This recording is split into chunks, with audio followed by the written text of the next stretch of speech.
오늘 말씀의 제목은 죄의 작용과 이제 선의 작용에 대해서 말씀을 드리고자 합니다.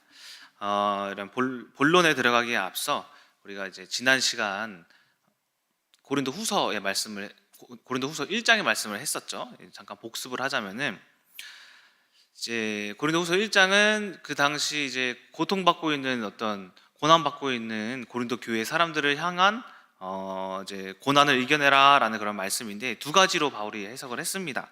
뭐냐? 첫 번째가 고난에 참여함으로 마음의 자유함을 얻어라. 그러니까 우리가 어떤 고난을 우리가 등지고 안 돼, 이러면 내가 힘들어, 피해야 돼가 아니라 그 안에 들어감으로써 그 안에서 하나님 그리스도의 능력을 찾아라. 두 번째가 이 모든 고난은 아니다라는 것이 아니다. 오직 하나님은 예, 맞습니다, 예스만 있다, 예만 있는 하나님이시니 우리가 이것을 통하여서 오직 이 문제 또 나에게 쏘여진 활임을 우리가 알고 그것을 통하여서 우리가 그리스도의 계획을, 방향을 찾아라. 그럼으로써 결론적으로 진리 양산 논리에 대해서 말씀을 드렸죠. 이 진리 양산 논리가 뭐냐면은 이 결과는 오직 내 생각에 이것만이, 저렇게 되는 것만이 답입니다가 아니라 모든 결과를 포함하고 있다. 저것도 답이 될 수 있고 이것도 답이 될 수도 있고 저것도 답이 될 수 있는, 모든 것이 다 답이 되는 그런 생각으로서 우리가 복음 해석을 하자라는 것으로 말씀을 드렸습니다. 그래서 우리가 이 결과를 진리 양산 논리로 믿음의 결과를 산출하자라는 것으로 결론을 맺었어요.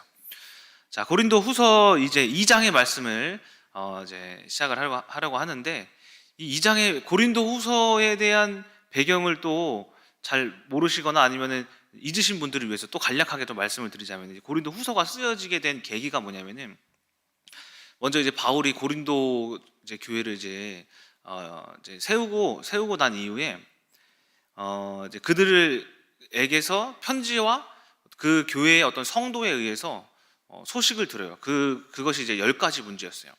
10가지 문제의 소식을 들어서 그 첫 편지를 뭐라고 하냐면 고린도 전전서. 그래서 그 편지와 구두로 이야기 들은 그 문제를, 모든 것들을 이제 문제에 대한 이제 해답을 쓴 것이 고린도 전서. 이 전서를 디모데가 이제 바울의 명을 받아서 고린도 전서에 전달하고 오겠습니다 해서 고린도 전서를 들고 갑니다. 고린도 교회. 너희도 이런 문제 있었지? 내가 들고 간다. 갔어요. 가니까 이미 그 이전에 있던 어떤 문제들 가운데 어떤 문제가 있었냐면은 바울을 거부하는, 사도권을 이제 반대하는 그런 무리가 있었다라는 거죠. 그 무리로 말미암아 이 고린도 전서가 무용지물이 되는 거예요. 읽히지 못했습니다. 이제 그 당시 글씨를 모르는 사람이 많았기 때문에 서신이 오면은 한 사람이 다 읽었어요, 앞에서. 근데 그 전서가 이제 말씀이 선포되지 못하고 그대로 디모데가 다시 바울로 돌아가게 됩니다. 그래서 바울이 그 소식을 듣고, 바울은 다혈질적인 사람이었어요. 그래서 홧김에 그 화와 어떤 근심과 걱정, 여러 가지 마음을 들고 고린도 교회를 찾아가요. 직접 찾아가는데, 바울은 또 다혈질적이지만 생각보다 사람이 왜소하고 그리고 언변에 뛰어나지 않았다라고 또 기록되어 있거든요. 말 주변이 없었다라는 거죠. 글 쓰는 능력은 있었지만 말 주변이 없으므로 그가 오히려 사람들 앞에 섰을 때 또 다시 거기서 무시를 당하고 오히려 다시 아무런 성과 없이, 열매 없이 되돌아가게 됩니다. 그리고 나서 쓴 것이 무엇이냐면은, 내가 너희를 위해 얼마나 고생했는지 아느냐라는, 내 사도권이 어떤 사도권인지 아느냐라는 변론을 담은 눈물의 편지를 쓰는 것이 바로 고린도 후서 10장에서부터 이제 13장의 내용이라고 추측되는, 그런 정확하진 않지만은 추측되는 그 눈물의 편지를 작성을 합니다. 그것을 이번에 누가 들고 가느냐? 디도라는 사람이 들고 와서 고린도 교회에 전달하니까 그 편지와 그 내용이 잘 전달이 된 거예요. 그럼으로써 고린도 교회 사람들이 회개를 하기 시작해요. 내가 이랬었구나, 바울이 이런 마음이었구나, 이런 일이 있었는지 내가 몰랐네 라는 것으로 그들이 회개를 하면서 바울을 다시 사도로서 인정을 하고 받아들입니다. 그런데 그때 어떤 자들이 있냐? 여러분들, 그 예수님의 그 12제자 가운데 거역하는 사람 한 명이 누가 있었죠? 가룟 유다였죠. 가룟 유다. 이처럼 모든, 우리 큰나무교회에서, 모든 큰나무교회는 아니시겠지만은 모든 것 가운데 제 의견을 이야기했을 때 만약에 다 옳다라고 하는 사람이 뿐만이 아니라 아니다라고 하는 사람이 있다라는 거예요. 이처럼 바울이 아무리 그렇게 얘기를 했어도 바울을 아직까지도 받아들이지 않았던 사람들이 아직 고린도 교회에 존재했다라는 그 배경을 가지고 고린도후서 2장의 말씀을 시작하도록 하겠습니다. 무슨 말인지 좀 이해가 되셨죠? 너무 빨리 말씀드렸나요? 자, 이해가 되셨으리라 믿고 진행을 하도록 하겠습니다. 어쨌든 이런 고린도 교회가 회개를 하고 난 이후의 그 사건입니다. 1장은 고린도후서 1장은 어떤 서론에 불과하고 이 본론이 바로 2장부터예요. 자, 그래서 오늘은 이 2장에 대한 내용과 그 중간에 죄의 작용과 선의 작용에 대해서 말씀을 드리고 마지막까지 마무리를 하고 그리고 결론을 맺도록 하겠습니다. 먼저 말씀을 보시면서 들으시면 좋습니다. 2장 1절이에요. 1절. 1절을 보시게 되면은 내가 다시는 너희에게 근심 중에 나아가지 않기로 스스로 결심하였노니라고 해요. 그러니까는 바울이 어떤 근심 가운데 그때 고린도 전서가 거부당했을 때에 바울이 홧김에 방문했던 그 근심 가운데 방문했던 그 사건을 가지고 얘기하는 거예요. 내가 이번 일을 통해서 근심 가운데 너희를 방문하지 않기로 했다. 결심했다. 그러니까 사실은 내가 문제를 해결하러 갔지만은 오히려 그 문제라는 것은 뭐냐면 사람들의 어떤 동요됨, 어떤 아직 문제가 있음이잖아요. 그렇죠? 문제가 아직 폭발하고 있음, 그리고 아직 갈등이 남아있는 그 가운데 갔을 때에 바울이 핀잔을 받을 수가 있잖아요. 그렇죠? 근데 그 갈등이 아무리 지금의 갈등이지만 시간이 지나면 조금 사그라드는 부분이 있어요. 그렇죠? 근데 그 갈등이 가장 올라왔을 때 자기가 방문했다라는 것을 자기도 인정을 하는 거예요. 그래서 그때에 방문했던 것으로 말미암아 내가 이제 다시는 그런 마음의 근심을 가지고 방문하지 않기로 결심했다. 그리고 뿐만 아니라 또한 내가 바울이 원래 그 이후에 또 방문하고자 했던 계획이 있었거든요. 그 계획도 아직은 방문할 때가 아니라는 것을 깨닫고 내가 이 방문 또한 원래 정기적으로 방문하는 그 방문 또한 미루겠다라는 그런 의미예요. 1절이 미루겠다.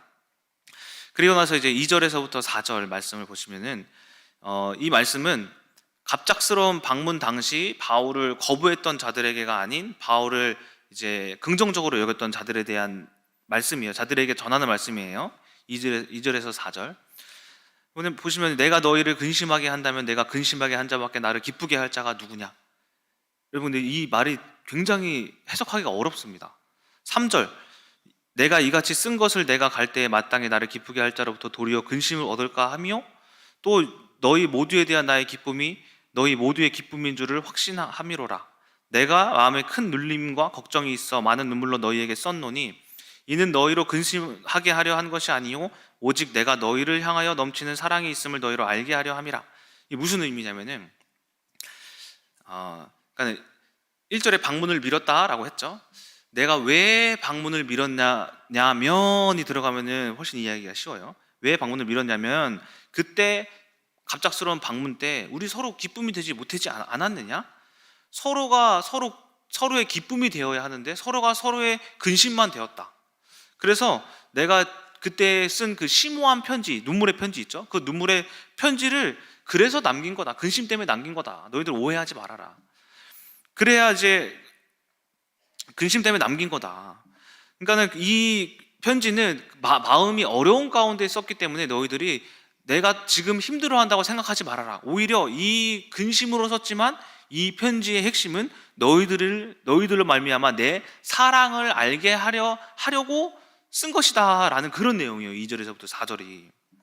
그리고 5절에서부터 이제 11절 내용을 보시면은 이 내용은 어떤 그러니까는 바울을 근심하게 했던 자들, 그러니까는 바울을 거부했던 자들이 아직 남아있는 자들뿐만이 아니라 바울을 거부했지만 회개한 자들, 그럼으로써 아직 그 회개했지만은 그 고린도 교회 성도들이 예를 들어서 예성이 바울을 거부했던 사람이야 하고 남아있는 그런 마음이 있는 사람들에게 쓴 거예요. 무슨 내용이냐면은 한마디로 말씀드리자면은 그들이 비록 너희와 나를 근심하게 거부함으로 여겼지만은 이 사람을 우리가 사랑으로 용서하자라는 그런 핵심의 내용인데 그것을 어떻게 표현하고 있는지가 더 중요합니다. 보시면은 5절에 근심하게 한 자가 있었을지라도 나를 근심하게 한 것이 아니야. 어느 정도 너희 모두를 근심하게 한 것이니 어느 정도로 하면 내가 너무 지나치게 말하지 아니하려 함이라. 이러한 사람은 많은 사람에게 벌 받는 것이 마땅하다라고 해요. 이게 무슨 말이냐면은 나를 근심하게 했던 사람이 벌 받는 것이 마땅하다라고 하는데 바울이 쓴 의미는 그 의미가 아니에요. 이 사람은 우리가 벌 주자. 그러니까 지금 이 6절만 보면은 우리 그러면 예성이 근심하게 했으니까 벌 주자라고 들리죠, 그렇죠? 그 의미가 아니라 뭐냐면은 그는 우리를 근심하게 해서 이미 벌을 받고 있다라는 거예요. 이미 벌을 받고 있다. 이게 무슨 말일까? 근심하게 했는데 그가 이제 벌 줘야 되는데 권징해야 되는데 이미 받고 있다고?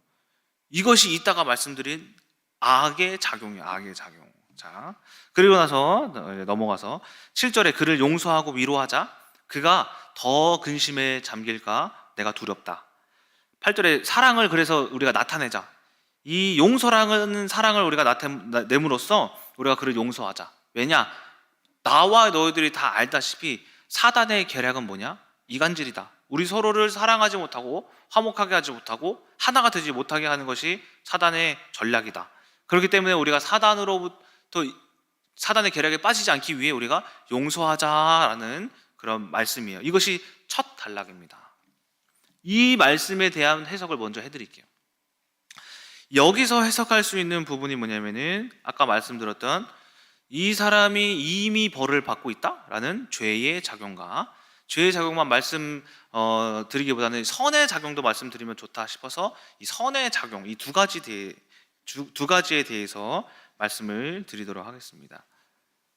6절을 다시 보시면은 이게 무슨 말이냐면은 6절은 이미 그가 죄로 말미암아 벌을 받고 있다라는 의미예요. 이 말씀이 새 번역에는 정확하게 이렇게 기록되고 있어요. 공동 번역에서도 이미 그가 벌을 받고 있다라고 기록되어 있어요. 무슨 의미냐면은 여러분 하나님의 구약에서부터 율법을 주시고 신명기에서부터 이제 시내산에서 하나님께서 모세에게 말씀하셔서 신명기에 선포된 그 모든 많은 율법들은 어떤 결과가 있냐면은 선을 행하면 복을 받고 죄를 행하면은 벌을 받는다. 이게 그 핵심 내용이잖아요, 그렇죠? 그런데 이 죄와 벌, 선과 축복은 예수 그리스도에 의해서 그 율법이 재정의됐어요. 다시 정의됐다. 다시. 그래서 우리가 흔히 아는 교회를 다니면 축복을 받는다라는 그 생각으로 많은 종교인들이 어떻게 오냐면은 부자가 되고 싶어서 아니면은 좋은 집에 살고 싶어서 내 직장에서 잘 되려고 어떤 사람과의 관계에서 잘 되려고 그러니까는 어떤 육신의 어떤 것을 예수님을 잘 믿으면 어떤 육신의 물질적인 것이 잘 되고자 하고 오잖아요, 그렇죠? 그런데 이 작용은 죄의 작용이다라는 거예요. 죄의 작용. 그러니까 하나님께서는 우리가 사람들에게 반대로 이것이 이제 하나님을 믿으면 복을 받는다라는 구약의 어떤 율법이죠. 근데 구약의 저주는 또 이렇잖아요. 하나님을 믿지 아니하면 어떻게 병든다? 뭐 아니면은 경제가 무너진다? 뭐 아니면은 어떤 사고가 발생한다? 다친다? 이렇게들 알고 계시죠, 그렇죠? 근데 그것은 우리가 흔히 어떤 영지주의로 빠질 수 있는 어떤 그런 문제가 되는 그런 해석이기 때문에 조심하셔야 된다는 거예요. 오히려 하나님 믿으면 돈을 많이 벌어? 이 영지주의예요, 이거. 하나님 안 믿으면 거지가 돼? 이것 또한 영지주의라는 거죠, 그렇죠? 그러니까 우리가 이런 것들을 어떻게 다시 해석해야 돼? 재정의된 것을 어떻게 생각해야 되느냐? 악의 작용이란 무엇이냐면은 악은 벌은 하나님이 주시는 벌은 뭐냐면은 하나님이 주신다라기보다는 이 벌은 죄를 지음과 동시에 발생하는 게 벌이에요. 무슨 말이냐면은 우리가 흔히 아는 걱정, 근심, 염려, 두려움, 그렇죠? 이런 어떤 또 시기, 질투, 혈기 이런 마음 있죠. 이 마음이 죄를 넘어선 이미 벌이다라는 거예요. 벌. 이게 무슨 말일까? 이게 죄의 작용이에요. 죄의 작용. 걱정하는 마음, 근심하는 마음, 시기하는 마음, 질투하는 마음, 두려운 마음, 혈기내는 마음이 벌이라고? 이거에 대해서 간단하게 말씀드리자면은 제가 만약에 도둑질을 했어요. 도둑질은 법적으로 죄예요. 죄를 졌어요. 죄를 져가지고 이제 이번에 우리 평안지사님 아이폰을 내가 훔쳤어. 이제 몰라. 훔쳐가지고 가지고 있어. 근데 평화사님 아이폰을 막 찾는데 나는 내가 가져갔잖아요. 근데 아무도 가져간지 모르는데 나는 혼자 뭐 하냐면은 떨고 있어. 떨고. 왜 떨어? 들킬까봐. 뭐 하냐면은 걱정, 근심, 두려움인 거야. 아씨 어떡하지? 아 내가 강도사인데 아이폰을 훔쳤어. 내가 걸리면은 뭐 노회에서 그 뭐냐 면직 당하는 거 아니야? 이거 어떡하지? 아 이미 훔쳤는데 어떡하지? 이 마음 자체가 뭐냐면은 벌 받고 있다라는 거예요. 벌 받고 있다. 그러니까 여러분들이 지금 현재 상태에 걱정이 있다, 근심이 있다, 염려가 있다, 시기하는 마음이 있다, 질투가 있다. 이미 지금 죄를 져 놓고 벌 받고 있다라는 거예요. 벌 받고 있다. 그 마음이 죄가 아니라 이전에 이미 죄를 행했기 때문에 여러분들에게 뭐가 작용하고 있냐면은 이전에 행했던 죄가 걱정으로, 근심으로, 문제로, 혈기로서, 시기로서 작용하고 있다는 거예요. 이게 죄의 작용이라는 거예요. 죄의 작용. 그러니까 여러분들은 이미 걱정하고 있으면 우리가 벌을 받고 있음을 우리가 기억하셔야 한다는 거예요. 자, 그 이후에 발생하는 다른 문제들 있죠. 뭐 문제가 와가지고 어떻게 이제 뭐 사건, 사고가 일어난다? 그 문제는 요한복음 10장 10절의 말씀으로 해석할 수 있듯이 도둑이 오는 것은 도둑질하고 멸망시키고 죽이려고 하는 것이요 곧 우리가 죄에 작용함으로 걱정, 근심, 염려라는 것으로 말미암아 흑암의 통로가 돼서 그것이 우리의 경제 회복, 도둑질 당하고 건강 회복, 도둑질 당하고 부부 사이에 부부 금술 도둑질 당하는 그런 문제가 물질적인 문제가 육신적인 문제가 실제로 찾아오는 게 그 이후에 뭐라고 하냐면 그것을 죄의 결과라고 해요. 죄의 결과. 죄를 지음으로써 죄가 내 마음속에 벌로 작용함으로써 그 결과가 어떻게 되느냐? 망하는 일을 당하게 된다. 사망으로 이끄는 일을 만나게 된다라는 것이 죄와 죄의 작용과 죄의 결과라는 거예요. 자, 그렇다면은 죄란 뭘까? 그 죄. 그런 죄에 대해서 여러분들이 다시 한번 생각해 보셔야 되는 게 뭐냐면은 다시 한번이라기보다는 좀 깨어 있어야 되는 부분이 뭐가 있냐면은 죄의 시작이 어디서부터 시작했죠? 창세기 3장으로부터 시작을 했습니다. 창세기 3장 17절 말씀을 다시 보시게 되면 어떤 말씀이 있냐면은 이런 말씀이 있습니다. 아담에게 이르시되 네가 네 아내의 말을 듣고 내가 너에게 먹지 말라 한 나무의 열매를 먹었은즉 여기서 중요한 거예요. 땅은 너로 말미암아 저주를 받고 너는 네 평생에 수고하여 그 소산을 먹으리라. 창세기 3장 이후의 사건은 사람만 타락한 게 아니라 뭐가 또 저주를 받았냐면은 땅, 이 세상, 우리가 여러분들이 살아가는 이 지구 전체가 다 저주를 받은 거예요. 그래서 죄란 뭐냐면은 타락한 인간과 죄로 물든 땅이 서로 부딪힐 때 생기는 것이 바로 죄인 거예요. 무슨 말이냐면은 이 세상은 어쨌든 뭘 하냐면은 여러분들을 넘어뜨리려고 막 역사를 해요.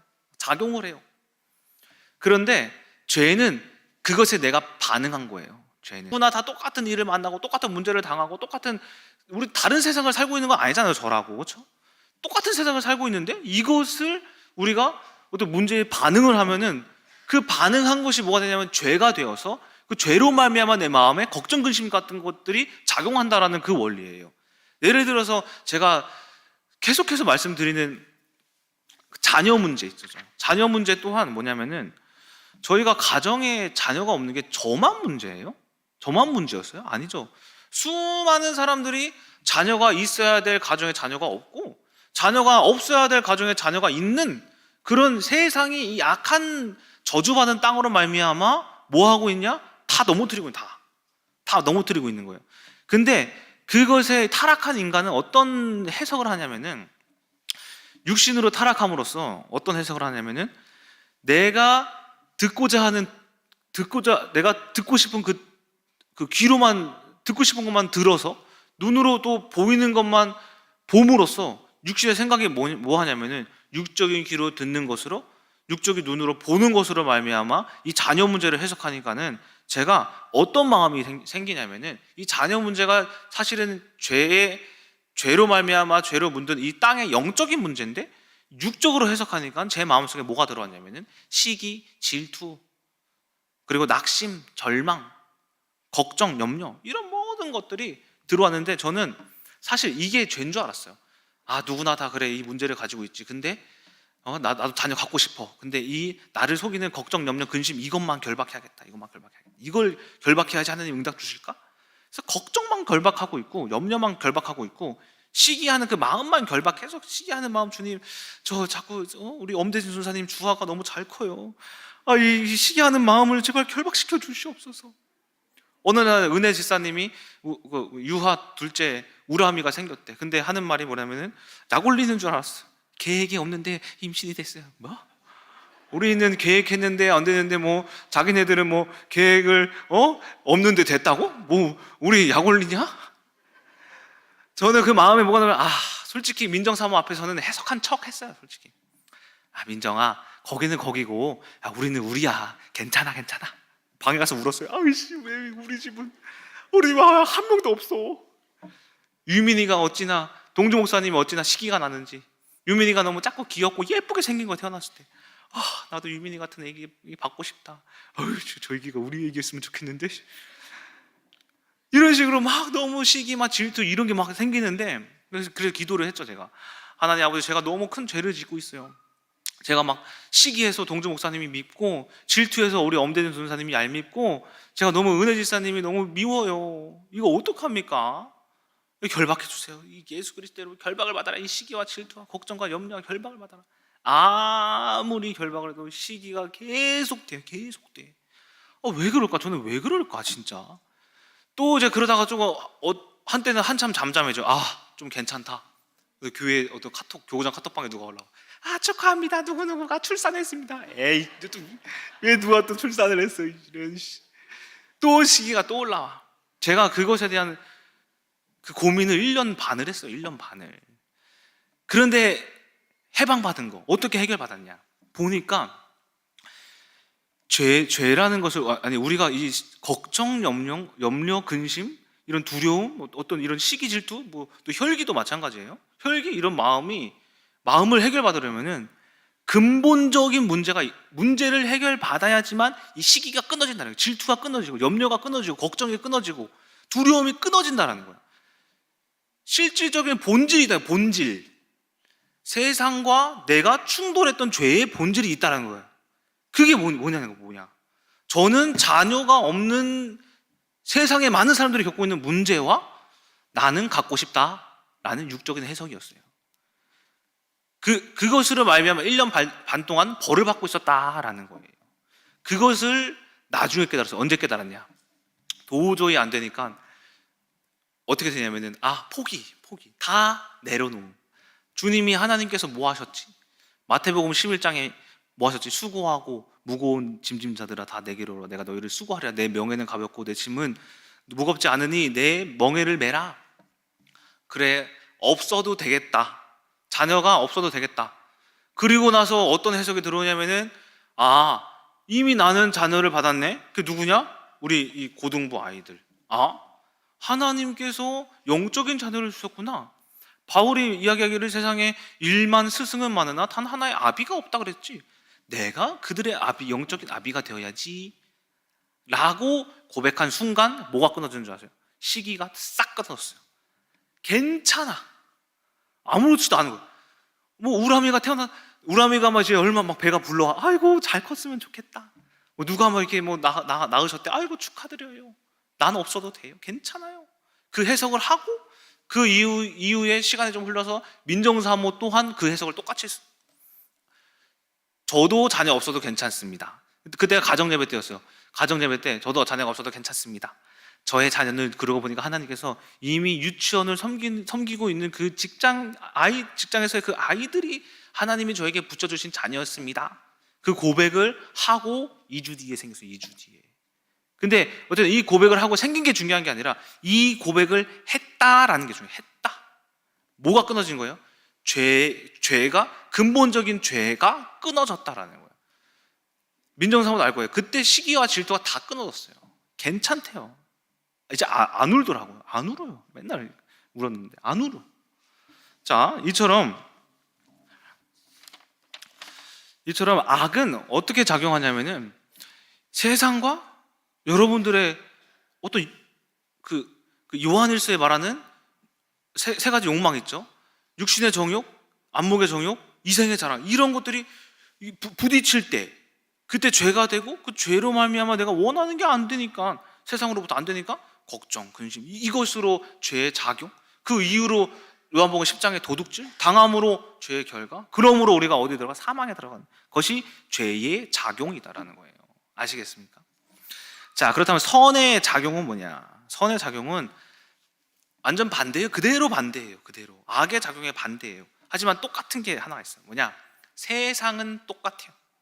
세상은 똑같은데 내가 뭐 한 것이냐면은 육신으로 해석한 게 아니라 영으로 해석한 거예요. 그럼으로써 이 작용은 뭐냐면은 기쁜 거예요. 기쁜 거. 악의 작용이 걱정, 근심, 염려 뭐 이런 거였죠. 선의 작용은 뭐냐면은 기쁨, 소망, 희망, 갈망, 사랑, 이해, 이러한 믿음, 이러한 것들이 선의 작용인 거예요. 우리가 아까 말씀드렸다시피 구약에서는 뭐라 그랬죠? 하나님 믿으면은 뭐 경제의 복, 뭐 승리하는 복, 무슨 어떤 이제 큰 물질의 복이라고 이야기했지만은 신약에 와서 재정이 됐다 그랬죠? 지금의 축복이 뭔지 아세요? 지금의 축복은 마음의 평안이에요. 여러분들 마음 가운데에 세상이 어떠한들, 아이가 없든 돈이 없든 뭐가 부족하든 아프든 뭐 시험에 합격을 못하든 내가 가고 싶은 대학에 못 가든 모든 것들이 뭘로 해석되냐면은 영으로. 똑같은 세상의 문제는 악은 여러분들 넘어뜨리려고 하는데 내 육신의 해석은 성령으로 말미암아 해석됨으로써 뭐 한 거냐면은 대학을 내가 원하는데 안 가도 기뻐. 자녀가 없어도 괜찮아. 문제가 와도 나는 이겨낼 수 있어. 희망이 보여. 남편에게 소망, 희망 아무것도 없는데 해석하니까는 소망, 희망이 다 생겨. 사랑이 생겨. 이것이 선의 작용이다라는 거예요. 그래서 마태복음 5장 8복에서 하는 게 뭐예요? 8복. 심령이 가난한 자는 복이 있나니 천국이 저희들 것입니다. 그러니까는 악의 작용은 지옥을 보게 되는 것이고 선의 작용은 뭐다? 천국을 보게 되는 거예요. 내가 여러분들이 어떤 삶을 살아요? 내가 기쁘면 천국의 삶을 살잖아요. 그렇죠? 하나님 나라의 이 천국은 하늘에만 있는 것이 아니라 이 땅에서도 있다라는 거예요. 또한 지옥, 사망, 스올, 이 사막의 골짜기 있는 땅 아래에 지옥에 있는 것만이 아니라 여러분들이 잘못된 해석으로 말미암아 내가 지옥과 같은 삶을 살 수 있다라는 것이 이 지옥이라는 거예요. 이 두 가지 작용을 우리가 아셔야 한다라는 거예요. 그런데 이 선의 작용에 대해서 여러분들이 또 생각을 하셔야 되는 게, 이 선의 작용은 내가 선을 행하는 것 자체로 축복인 거예요. 자체로. 왜? 제가 아내를 사랑하는데 아내를 마음으로는 사랑해요. 근데 아내에게 대하는 태도가 육신적이야. 선을 행해지지가 않는 거죠. 아내가 나를 사랑하는데 나를 사랑하지만은 나에게 대하는 그 행동이 내가 원하는 행동인 거야. 이것이 바로 악인 거예요. 이것이 악. 그런데 이 선행은 행함 자체가 뭐냐면은 행함 자체가 거룩해졌다라는 거예요. 하나님이 원하시는 것이 무엇이냐면은 행해서 받는 축복을 원하시는 게 아니라 행함. 그냥 행해서 뭐 어떤 것으로 뭐 해석해가지고 이렇게 저렇게 해서 결과를 맺는 걸 원하시는 게 아니라 그냥 행함을 원해. 행함. 그래서 내가 예성이를 사랑하는데 야 예성아 좀 잘 되라고 사랑하는 마음으로 막 훈계하고 채찍질하고 너 잘 되려면 내 말 들어야 돼 하면서 너를 내 곁으로 이끌잖아요. 근데 난 사랑하잖아. 근데 이 자체가 육으로 예성이를 대하는 거예요. 예성이를 내가 진짜 사랑하면은 그 행함이 뭐가 있냐면은 믿음으로 행함이 있어야 돼요. 믿음으로. 소망으로 행함이 있어야 되는 거예요. 예성이에게. 모든 사건 생각과 모든 사건 환경 문제들을 내가 믿음으로 해석한 함 자체가 바로 그것이 축복이다라는 거예요. 안 되는 사람이 수도 없이 많다는 거예요. 안 되는 사람이 행하고자 하는데 안 돼요. 행함 자체가 축복이다라는 거죠. 이처럼 우리가 이 저주받은 이 어떤 땅에서 선의 작용은 우리가 행함으로 말미암아 기쁨이 곧 축복이다. 더 바라는 것은 다시 죄로 물드는 것이니 우리가 행함 그 자체로 말미암아 축복받았음을 알고 거기서 우리가 더 육신의 것으로 생각하지 말자. 행함 자체가 여러분들에게 축복이고 기쁨이고 소망이자 희망이다. 그것이 곧 축복이다라는 이 선의 작용입니다.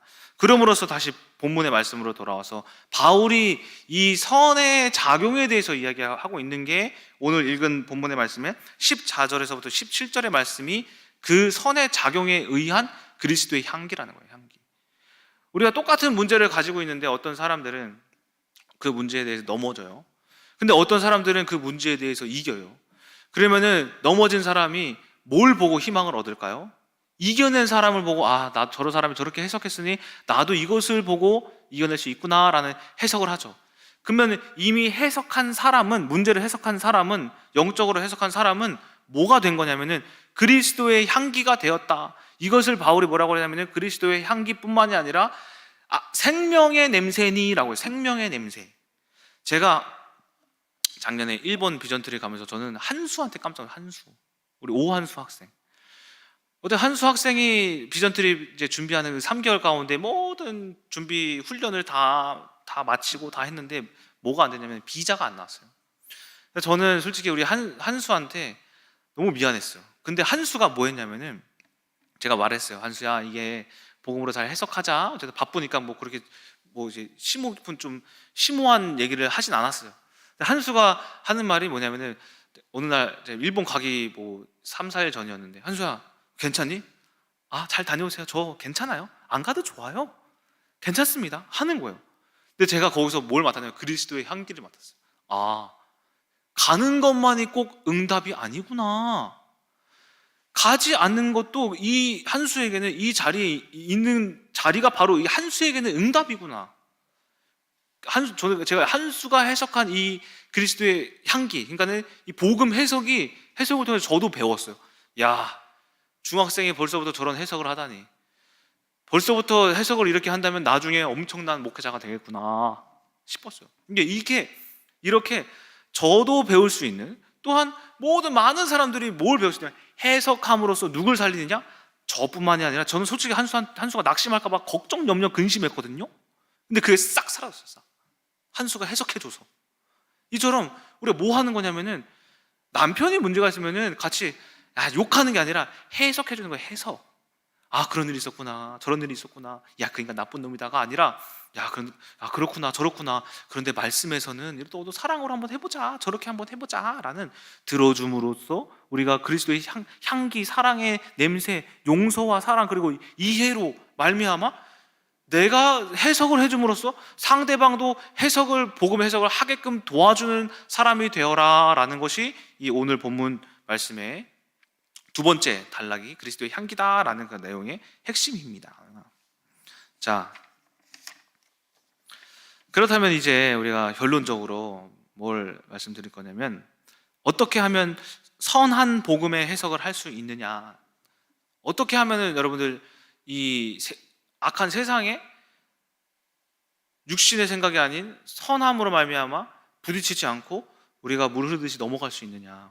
바로 옛사람을 죽여라 라는 거예요. 옛사람에 대해서 워치마니가 영에 속한 사람이라는 책에서 이렇게 이야기를 해요. 사람이 죄를 지을 때에 세 가지 조건이 있다. 이 세 가지 조건이 충족되었을 때 죄가 작용한대요. 이 조건이 뭐냐?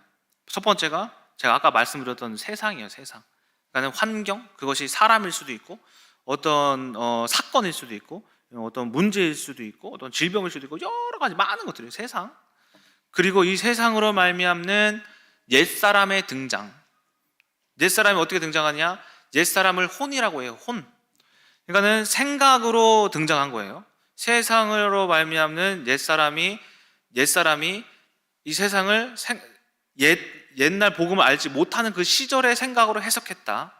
세 번째가 그것을 실행했다. 그럼으로써 뭐가 완성되는지 아세요? 죄가 완성되더라는 거예요. 예를 들어서 지금 이 자리에서도 마찬가지예요. 이 자리도 뭐냐면은 지금 환경, 무슨 환경이에요? 예배하는 환경이에요. 근데 여기서의 한번 죄의 작용을 한번 알아볼까요? 죄의 작용이 어떻게 작용하냐면은 예배드리는 환경 가운데 옛사람이 저기 3층에 있는 어느 누군가에게 작용을 했어. 뭐냐면은 스마트폰을 만지는 옛사람. 그래서 이 예배 시간에 강도사님 얼굴을 보니까 이제 별로 못생기고 별로 말씀이 재미가 없어가지고 스마트폰이나 보자 하는 옛사람이 발동을 한 거예요. 생각에 볼까? 근데 결국에는 그 사람이 뭐 한 거냐면은 실행을 한 거야. 보자. 그래서 3층에서 몇몇 고등부 아이들 중에 뭐 보는 친구들 있어요. 게임하는 친구들이 있어요. 그게 뭐다? 죄다라는 거야. 예배 중에서도 옛사람이 발동을 하면은 이 예배 가운데에서도 죄를 행해지기도 한다라는 거예요. 이것이 죄의 작용이라는 거죠. 이것이 죄의 완성이라는 거죠. 다른 환경으로 한번 봅시다. 이제 맞벌이 부부가 있어요. 맞벌이 부부가 있는데 이 아내가 집에 이제 일을 좀 늦게 끝나서 마치고 돌아왔어. 근데 남편이 먼저 퇴근을 해서 보니까 집안 꼴이 엉망인 거예요. 막 어질러져 있고 설거지도 안 돼 있고 먹고 저녁 먹고 안 치워 있고 남편은 소파에서 메리아스랑 팬티만 입고 막 TV 보고 있어 이렇게. 그러니까 아내가 그 엉망이 된 집안 꼴과 이 남편의 모습을 보니까는 뭐가 작용을 하냐면은 옛사람. 어떤 옛사람이냐? 짜증. 내가 이렇게 힘들게 일하고 하는데 저 인간은 또 안 치우고 TV 보고 있어? 라는 생각이 딱 들어온 거예요. 그래서 뭐에 실행에 옮겨요. 야 인간아, 집에 왔으면 좀 정리라도 해야지. 그거를 빤스만 입고 TV 보고 있으면 어떡해? 뭐 된 거예요? 죄가 완성되었다라는 거예요. 이처럼 우리가 이 죄의 완성에 대한 그 세 가지 조건을 여러분들 잘 기억하셔야 된다는 거죠. 첫 번째, 세상, 옛사람, 실행이죠. 근데 워치마니가 이렇게 얘기를 해요. 많은 사람들이 근데 기도를 하면서 어쨌든 죄의 완성으로 말미암아 하나님을 찾는데 많은 사람들이 뭘 위해 기도하냐면은 세상이 바뀌도록 기도하더라. 사람이 바뀌도록 기도하더라. 문제가 변하도록 기도하더라. 환경이 변하도록 기도하더라. 문제가 끝나도록 기도하더라. 근데 전혀 변하지 않더라. 또 한 가지 어떤 기도를 하냐면은 내가 행했던 그 죄로 말미암아 어떻게 싸웠으니까 내가 어떤 잘못을 알았겠죠. 그렇죠? 내가 화나도 인내하게 해주세요. 참게 해주세요. 그러니까 절제하게 해주세요. 기도하더라. 그런 사람들은 그나마 절제가 되지만 나중에 꼭 폭발하더라 라고 워치마니가 얘기를 해요. 그러므로 우리는 무엇을 꺾어야 하는가? 그것을 해석했던 옛사람을 꺾어야 한다라고 워치마니가 혼을 꺾어야 한다, 혼을 바꿔야 한다, 생각을 바꿔야 한다라고 이야기를 한 거예요. 자, 어떻게 바꿔야 하는가? 어떻게 바꿔야 하는가? 그 옛사람이 변화되려면은 로마서 6장 6절에 어떤 말씀이 있냐면은 바울이 우리가 알거니와 우리의 옛사람이 예수와 함께 십자가에 못 박힌 것은 옛사람이 못 박혔대. 죄의 몸이 죽어 다시는 우리가 죄에게 종노릇하지 않게 하려 함이니 이는 죽은 자가 죄에서 벗어나 의롭다 하심을 얻었습니다. 라는 거예요. 무슨 말이냐면은 옛사람이 무엇인지 알아라 라는 거예요. 알고 못을 박아라라는 거예요. 박아라. 그러니까 성경은 하나님에 대해서 하나님의 축복, 능력, 사랑, 그런 것들에 대해서 이해, 믿음, 소망 이런 거를 얘기하지만은 성경은 또 하나 뭘 얘기하냐면은 사탄, 마귀, 귀신, 죄, 저주, 사망 이런 악에 대해서도 이야기하고 있는 것이 성경인 거예요. 그러니까 우리가 뭘 알아야 되냐면 옛사람의 죄악에 대해서도 우리가 알아야 한다라는 거예요. 그러니까 여러분들이 지금도 예전의 것으로 넘어지고 있는 숨기고 있는 옛 생활들, 습관들 있잖아요. 그리고 아직까지도 해가고 있는 중독된 것들, 그렇죠? 그리고 혈기들, 시기하는 것들, 질투들. 옛날에 내가 어머니, 아버지 또 옛날에는 이랬어, 저랬어라는 그런 어떤 문화적인 거, 이런 모든 것들이 다 뭐냐면은 육신이라는 거예요. 이것을 알고 꺾어야 된다는 거예요. 꺾어야 된다. 그러니까 가장 중요한 게 무엇이냐면은 생각인 거죠. 생각. 육신은 무엇을 따라 행동을 해요? 세 번째 단계, 행실이 뭐에 따라 행해요? 생각. 사람이 마음에 있는 것을 몸으로 행동하나니, 마음에 있는 것이 말로 나오고 마음에 있는 것이 행동으로 나와요. 이러한 마음에 있는 것부터 우리가 꺾어야 되는데 어떻게 하냐? 새 사람으로 바꿔야 한다. 그렇다면 우리가 옛사람을 꺾는 방법, 제가 요즘에 하고 있는 게 있는데 뭐냐면은 아시는 분들 아실게요. 만다란트 계획서라고 아세요? 만다란트 계획서. 제가 왜 하게 됐냐면은 제가 어느 날 이제 이번 주에 되게 좀 짜증이 많이 났어요. 혈기가 났어. 청지학 교재를 아직 덜 만들어가지고 교재 쓰느라 바쁘지. 새벽 예배 준비해야 되지. 오늘 금요 예배 설교도 있지. 그러니까 여러 가지로 막 바빠요. 뭐 다음 주에 제가 어디 리투아니아인가 외국에서 친구가 한 명 와요. 리투아니아 사람이 한 명 와요. 그래서 이제 화수목 이렇게 선교원 촬영을 못 한다고 했는데 이 사람이 또 한국 구경시켜 달라고 하니까는 여기 뭐 계획서도 짜야 돼. 막 여러 가지로 많은 것들로 그냥 하는데 혈기가 났어요. 짜증나네. 화나. 그러면서 또 뭐도 해야 돼. 육아도 해야 되지. 또 애도 봐야 되고 뭐 우유도 먹여야 되고 집도 정리해야 되지. 마음에 뭐 혈기가 나는 거예요. 나서 어쨌든 막 치우는데 막 혈기로 이렇게 하다가 어떻게 됐냐면은 TV를 쳤어요. 쳤더니 TV가 금이 갔어요. TV 켜니까 안 나와요. 혈기를 그렇게 재밌어요? 혈기를 내니까 뭐냐면은 옛사람의 혈기라는 것으로 말미암아 TV 지금 돈 나가게 생긴 거예요. 경제에 도둑질 당하게 생긴 거예요 지금. 하나님이 또 어떻게 하실지는 모르겠지만 이것으로 인해서 내가 이 옛사람이라는 것이 아직 남아있는 게 뭐냐면 혈기구나. 혈기. 이 혈기를 어떻게 꺾어야 될까라는 것 중에 만다란트 계획서라는 것을 찾음으로 제가 그것을 지금 실행하고 있어요. 뭐냐? PPT를 한번 보여주세요. 이게 원래는 뭐냐면은 원래는 이게 지금 만달란트라고 그랬는데 원래는 만다란트 계획서예요. 일본에서 만든 건데 이 만다란트가 뭐냐면은 이제 연꽃에서 이제 어떤 이 계획서가 연꽃 모양을 닮았어요. 그래서 만다란트라고 이제 어떤 영어는 하는데 아니에요. 만달란트 해주세요. 만달란트. 제가 이제 기독교적으로 바꾸려고 이제 옛사람을 버리고 새 사람이 돼서 우리가 만달란트를 받자라는 거 해서 새 사람 만달란트라고 했어요. 이것이 원래는 어떤 제가 원하는 목적과 어떤 계획을 이루고자 세우는 어떤 계획표인데 저는 죄를 해결받고자 계획을 세웠어요. 이 혈기라는 것을. 그래서 어떻게 하냐면은 옛사람의 성품을 가운데 적는다. 이따 보여드릴 거예요. 그 어떤 상황에 그 성품이 등장하는지 그 위에 딱딱딱 이제 적는다. 수도쿠 아시죠? 수도쿠 모양이에요. 그 상황의 주변에 결박하기 위한 방법을 접는다. 그걸 늘 보면서 생각하고 실천하고 노력한다. 다음 장 보내주세요. PPT 넘겨주세요. 이거 안 보이세요? 뭐냐면은 가운데에 뭐라 적었어요? 혈기. 제가 이 혈기를 꺾어서 새 사람이 되어서 하나님께 만달란트의 축복을 받고자 해가지고 이제 새 사람 만달란트라고 이야기를 했어요. 뭐냐면은 혈기로 설명해드리면 가운데 혈기 있죠. 이 혈기를 내는 이유가 이 저 위에 하나, 둘, 셋 색깔로 표현되어 있는 거 5, 6, 7, 8개가 이렇게 있는 거예요. 왜 내느냐? 운전할 때 혈기를 좀 낸다. 혈기가 언제 나느냐? 또 일이 이렇게 많을 때 좀 혈기가 나더라. 또 언제 나느냐? 이제 민정사무랑 어떤 생활할 때 가끔 나더라. 가끔. 고등부 사역할 때 이제 고등부 아이들과 이제 어떤 관계 속에서 조금 나기도 하고, 가족과의 관계 속에서도 혈기가 나기도 하는 것 같고, 게임하면서도 가끔 이제 혈기도 나고, 체육 수업 제가 대안학교랑 리더스쿨 체육 수업을 하는데 좀 혈기가 좀 올라와요. 애들이 많아서.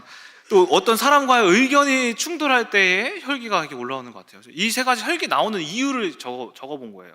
그래놓고 제가 이걸 꺾기 위해서 그 주변에 적어놓은 거예요. 운전할 때 혈기가 난다 내가. 그러면 운전할 때 혈기가 나니까는 내가 어떻게 꺾을까? 첫 번째 찬양을 들어보자. 왼쪽 위에 찬양을 틀자. 두 번째 양보 운전 해보자. 그리고 뭐 제가 빵빵 좀 잘하거든요. 클락션 좀 절제하자. 그리고 천천히 가자. 왜냐? 아이들 안전 우선이니까. 누군가 보고 있다. 평화이사님이 다 알아요. 제가 운전 어떻게 하는지 알아요. 그리고 옛날에 제가 남포 운전하다가 벌금 70만 원 낸 적이 있거든요. 이거를 잊지 말고 기억하자. 그리고 늘 기도하면서 출발하자. 이걸로 이제 혈기를 절제하자라는 것으로 운전할 때 그때 것을 이제 적어봤고, 다음은 뭐냐? 일이 많을 때 미리미리 하자. 기쁨으로 하자. 차분히 하자. 미리 책을 많이 읽어둬서 지식을 쌓아두자. 계획서를 세워서 일이 많을 때 우리가 계획대로 해서 함으로써 일이 밀리지 않도록 하자. 그리고 이제 민정사모, 우리 민정사모의 관계 속에서도 혈기가 날 때가 있는데 이제 민정사모의 관계를 어떻게 늘 사랑으로 이해로 하기 위해서 적어놓은 거예요. 표정을 관찰하자. 민정사모는 되게 귀여운 게 있어요. 뭐냐면은 저한테 하루에 인사를 한 10번, 15번씩 해요. 무슨 말이냐면은 방에서 나오면은 안녕 해요. 들어갈 때도 안녕. 화장실에서 갈 때 들어갔다 나올 때도 안녕. 그 촬영원에 갔다 와서 안녕. 나갈 때도 안녕. 잘자 안녕. 안녕을 하루에 10번, 10번, 5번씩 해요. 근데 안녕 하면은 뭐냐면은 기분 좋은 거예요. 안녕 안 하면은 아니구나. 이때 조심하자. 그 혈기 내지 않는 방법 중에 하나예요, 저 스스로. 자, 그리고 말에 속지 말자. 그 민정사모가 말하는 데 있어서 가끔씩 이제 좀 불평할 때가 있지만 이 말에 나도 따라가지 말자. 분리수거 잘하자. 이게 분리수거에 민감해요. 제가 진짜 못해요, 분리수거. 분리수거를 잘함으로써 어떤 갈등을 줄이자. 육아 잘하자. 로마서 6장 5절 나는 매일 죽어야 된다. 이게 무슨 말? 6장 5절 아시잖아요. 제가 영적 싸움, 늘 영적 싸움하고 있는 말씀 뭐예요? 만일 우리가 그의 죽으심과 같은 모양으로 연합한 자가 되었으면 또한 같은 모양으로 부활과 같은 모양으로 연합한 자가 되리라. 우리가 죽으면 부활 또한 우리가 나타난다. 베드로전서 5장 8절 근신하라 깨어라 너희 대적 마귀가 우는 사자같이 삼킬 자를 찾는다. 아직 연약하다. 또 이 사람은 내가 세상에서 가장 사랑하는 아내다. 이것을 통해서 내가 혈기를 끊자. 민정사모를 만나러 방에서 나갈 때 이제 안녕하는지 보고 뭐 이런 것들 다 확인해야겠죠. 뭐 다음 뭐 고등부 사역 뭐 가족도 잠깐 말하자면 가족 너무 편하게 생각하지 말자. 너무 여러분들이 가장 쉽게 죄를 짓는 사람이 누군지 아세요? 가족이에요. 가족. 형제, 자매, 엄마, 아빠, 뭐 시어머니, 시아버지. 가족들에게 가장 쉽게 시기하고 질투하고 혈기내고 다 가장 하는 죄들을 가장 가족들에게 가장 많이 져요. 가장 많이 가족이. 그래서 너무 편하게 생각해서 그런 거예요. 너무 편하게. 가끔은 편하게 생각하지 말고 우리가 조금 존대해 줄 줄 아는 그런 가정으로 생각하자. 또한 그들은 내 사역의 동역자다. 우리 가족 모두가 다 사역하잖아요. 동역자다. 도움이 되자. 도움이. 어머니는 나를 사랑하신다. 이게 무슨 말이냐면 가끔씩 제가 힘들어요. 어머니 말씀에 조금씩 이렇게 가끔씩 힘들 때가 있어요. 어머니가 옛날 같은 경우에는 야, 이발 너 집으로 와 하고 딱 끊어요. 그러면 나는 뭘 다른 일을 하고 있는데 진짜 왜 갑자기 날 불러 이런 마음이 이게 있는 거예요. 근데 또 집으로 가면은 또 좋은 일이 있는데 어쨌든 어머니가 하는 모든 일들을 내가 아무리 어머니가 말투가 좀 세고 뭐 행동이 세더라도 그가 나를 사랑하니까 하는 말이구나 행동이구나라는 것을 알자. 그러면서 혈기를 죽이자. 동조 목사님도 나를 사랑한다. 이게 뭐냐면은 왜 이렇게 저는 이동주 목사님의 어떤 것과 어떤 가족이라고 그런가 갈등이 참 많았어요. 옛날부터. 그러면서 제가 이런 마음을 가지고 해석되기 시작했거든요. 형이 나를 사랑하는구나 라는 것으로 이해하기 시작하고, 솔직히 말해서 제가 먼저 한 게 아니라 이동주 목사님이 먼저 저를 해석해 줬어요. 그래서 제가 저 또한 해석되는 건데 그 마음을 가끔 잃어버릴 때가 있어서 우리 이동주 목사님이 하는 모든 행동에 거부감이 들 때가 있고 뭐 이런 감이 들 때가 있고 말이 세가지고 그딴 식으로 말해 라고 저도 나올 때가 있는데, 모든 게 그 마음으로 저를 해하고자 하는 게 아니니 나를 사랑하고자 하는 말이니 귀담아 듣는 자라는 것으로 그것으로 혈기를 절제해야겠구나 해서 적었어요. 에스더는 연약하다. 에스더 보면 왜 이렇게 아시나요? 에스더 참 착하죠, 그렇죠? 에스더 없죠. 에스더 보면은 참 연약한 게 느껴지네. 솔직히 말해서 마음속으로 답답함이 있어요. 근데 하지만 그가 연약함이라는 것을 내가 알고 뭐 할 수 있어요? 그 혈기, 짜증, 답답한 이런 죄를 덜 지을 수가 있다라는 거죠. 그래서 여러 가지 게임, 체육 수업, 의견이 틀릴 때 이런 것들로 제가 뭐냐면은 적어봄으로써 뭐 하냐면은 예레미야 1장 10절 말씀에 뭐라고 해요? 죄를 어떻게 하라고 해요? 파괴하고 파멸하고 무너뜨리고 다시 새로운 곳으로 세워라, 건설하라 라고 하잖아요. 이처럼 제가 뭐 한 거냐면은 비록 어떤 세상의 어떤 계획서로 만들었지만은 이것은 저에게는 영적 싸움인 거죠. 영적 싸움. 여러분들도 진짜 옛것을 죽이고자 하시면은 이와 같이 어떤 싸움을 해보서라는 거예요. 적어서 그것을 행동으로 실천이라도 한번 해보시라는 거예요. 조나단 에드워즈가 무슨 말 하냐면은 영적 싸움은 실천이래. 실천. 점검이래. 점검. 늘 기록하고 늘 쓰고 늘 생각하는 점검, 그것이 신앙생활의 기본이 되어야 한다라고 조나단 에드워즈의 점검이라는 책에서 이야기하고 있어요. 내가 졌으면은 진 것을 기록하고 이겼으면은 이긴 것을 기록하고 내가 뭔가 행해서 어떤 일을 기대하면 그 기대하는 말을 다 적어봐라. 전부 다 적어라. 다 적음으로써 나를 뭐 해봐라? 점검해봐라. 이때 이런 일이 있어서 이렇게 이겼고, 이때 저런 일이 있었는데 내가 이때 이렇게 졌구나. 모든 것을 기록하여 점검해라 라고 조나단 에드워즈 또한 이야기를 합니다. 저도 해본 거예요. 이렇게 비록 하나님께서는 능력이 많으시고 나의 모든 옛사람을 패하여 그리고 죽여 버리시기도 하지만 나 또한 주님 앞에 뭐 하고 싶냐? 나의 행위 또한 주님이 올바르게 받아주시옵소서라는 그런 마음으로 제가 이런 계획서를 한번 적어봤다라는 것입니다. 마무리를 하도록 하겠습니다. 우리가 오늘은 이제 죄의 뭐였죠? 기억이 안 나네 갑자기. 작용과 이제 선의 작용에 대해서 알아봤습니다. 이 죄는 어떻게 작용하느냐? 여러분들에게 결국에는 걱정, 근심, 염려로 말미암아 벌을 통하여서 결국에는 흑암의 통로가 되어 사망의 결과를 내고, 선의 작용은 우리가 세상을 기쁨으로 영적으로 해석함으로 말미암아 그것이 어떻게 작용한다? 기쁨, 소망, 희망, 사랑으로 작용함으로써 우리가 그 자체를 축복으로 여김으로써 하나님이 뭐 해주신다? 은혜로서 응답 주신다. 은혜로서 모든 응답은 뭐냐면은 응답이에요. 은혜예요. 응답은 은혜예요. 잘 되는 것도 은혜예요. 우리가 받아야 잘해서 받은 거가 아니라 은혜로 받은 것이다. 이 두 가지를 잘 기억하시면서 뭘 해야 된다?